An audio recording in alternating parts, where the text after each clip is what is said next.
Hi there, I'm Jenny Pryor, also known as the Living Bread Baker, and I'm joining you for a quick demo in our kitchen. So thank you to our kitchen. And a demo is just practicing, like a little short show of how something works. So this is my little assistant today. Can you introduce yourself? And my name is DJ, and I love the drawing app so much that I can't even stop watching it. Her favorite channel on YouTube is Art Hub for Kids because it's a lot of fun. So today we're going to do something really quick and easy that you can do at home, whether you've made bread before or you've never really worked with bread and you're just starting to get started. She's taking a smaller dough. So we've made a very simple white tortilla dough. I will post the recipe in the comments. And I'm going to take this and divide it. I've already baked up 2 tortillas over here. So this is about the midpoint of where my dough was. You okay? Yeah. I'm sorry. So I'm going to divide this dough, DJ. And I'm dividing it into 8. I'm going to make 8 taco-sized tortillas. So taco size, about that big. It's about 4 to 6 inches. And then DJ, I want you to take these pieces and roll into a ball. And this last piece, we kind of rolled it into like a long log. And then divide in half, divide each half in half again for quarters, and then divide those into 2 pieces. So there's 8 pieces total. And tortillas are really best served fresh. They don't keep super well. So when you're making them, it's best to kind of estimate how many you'll need and only make that amount. And yes, this is also the quarantine edition. All right, so we're gonna roll these as flat as we can, because that is the secret to a really good white flour tortilla, is having it rolled super thin.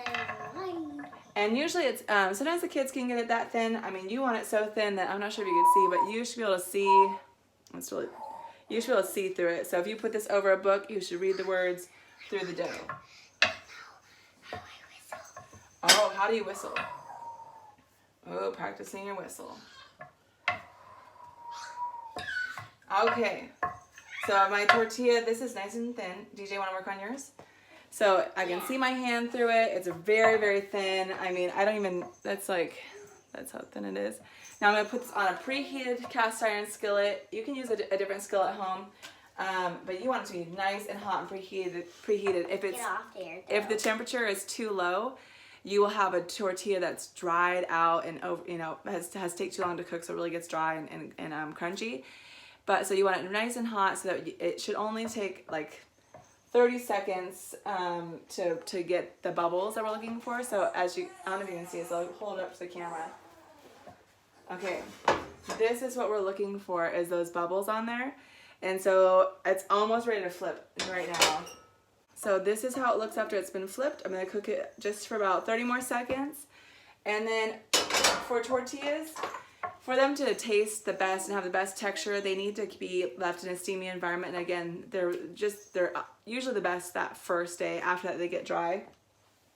So I have a little container I keep mine in after I bake them. And this keeps them nice and soft to use for tacos later. And you can see that my tortilla shaping is not the best, but they still taste super good. DJ, would you like to taste the tortilla? Yes. Okay. Maybe we'll taste after we shape them. That's best, huh? Are we gonna shape them? Yep, you're shaping them right now. You're doing a great job. All right, so there is our finished tortilla. So we're gonna do this whole batch. But for now, we're gonna leave that with you. Hopefully this was helpful as you get started with making some meals at home. The recipe I'm gonna post in the comments, it takes only white flour, water, and oil, and salt. Really, that's it. The most important thing is that you use warm water to give the dough the right texture. Mix it really well so that dough is smooth, and then as you're shaping it, it's best to pre-shape it in these little balls and let them rest for a little while. And if your dough is resisting, like it's not stretching if it's not stretching and rolling thin, there's my timer.